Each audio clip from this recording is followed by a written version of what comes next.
until 2023. Parts shortage will keep auto prices sky-high back in the spring. A shortage of computer chips that had sent auto prices soaring appeared, finally, to be easing. Some relief for consumers seemed to be in sight. That hope has now dimmed. A surge in COVID-19 cases from the Delta variant in several Asian countries that are the main producers of auto-grade chips is worsening the supply shortage. It is further delaying a return to normal auto production and keeping the supply of vehicles artificially low. And that means, analysts say, that record-high consumer prices for vehicles, new and used, as well as rental cars, will extend into next year and might not fall back toward earth until 2023. The global parts shortage involves not just computer chips. Automakers are starting to see shortages of wiring harnesses, plastics and glass, too. And beyond autos, vital components for goods ranging from farm equipment and industrial machinery to sportswear and kitchen accessories are also bottled up at ports around the world as demand outpaces supply in the face of a resurgent virus. It appears it's going to get a little tougher before it gets easier, said Glenn Mears, who runs 4 auto dealerships around Canton, Ohio. Squeezed by the parts shortfall, General Motors and Ford have announced 1 or 2 week closures at multiple North American factories, some of which produce their hugely popular full-size pickup trucks. Late last month, shortages of semiconductors and other parts grew so acute that Toyota felt compelled to announce it would slash production by at least 40%. In Japan and North America for 2 months. The cuts meant a reduction of 360,000 vehicles worldwide in September. Toyota, which largely avoided sporadic factory closures that have plagued rivals this year, now foresees production losses into October. Nissan, which had announced in mid-August that chip shortages would force it to close its immense factory in Smyrna, Tennessee, until August 30th, now says the closure will last until September 13. And Honda dealers are bracing for fewer shipments. This is a fluid situation that is impacting the entire industry's global supply chain, and we are adjusting production as necessary, said Chris Abruzzese, the Honda spokesman. The result is that vehicle buyers are facing persistent and once unthinkable price spikes. The average price of a new vehicle sold in the U.S. in August hit a record of just above $41,000. Nearly $8,200 more than it was just 2 years ago, J.D. Power estimated. With consumer demand still high, automakers feel little pressure to discount their vehicles.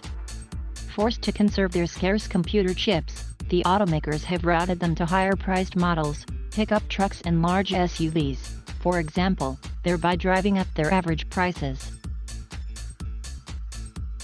The roots of the computer chip shortage bedeviling auto and other industries stem from the eruption of the pandemic early last year. U.S. automakers had to shut factories for 8 weeks to help stop the virus from spreading. Some parts companies canceled orders for semiconductors. At the same time, with tens of millions of people hunkered down at home, demand for laptops, tablets, and gaming consoles skyrocketed.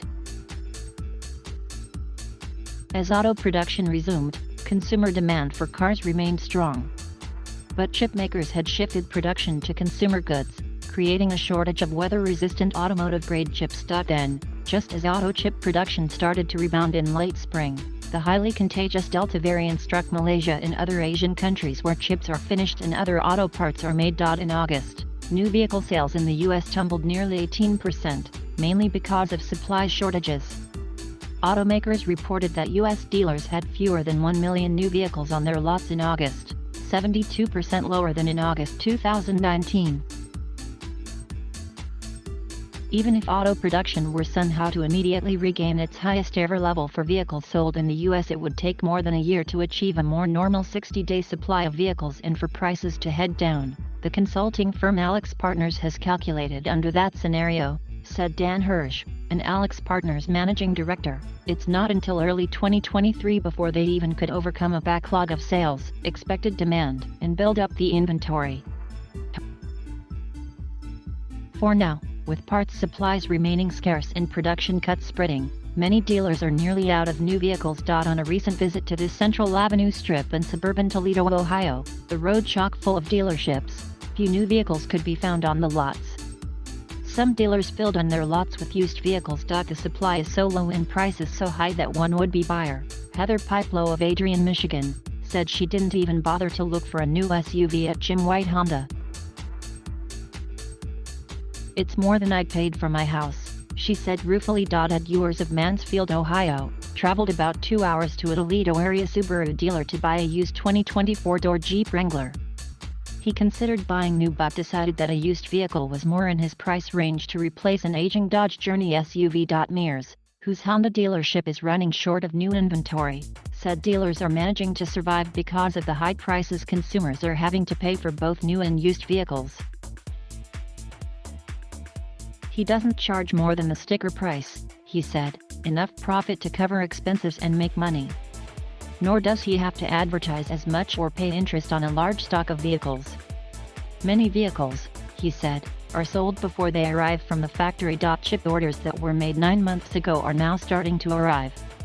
But other components, such as glass or parts made with plastic injection molds, are depleted," Hirsch said.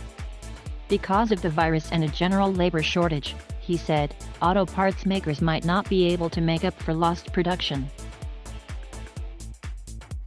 Some tentative cause for hope has begun to emerge.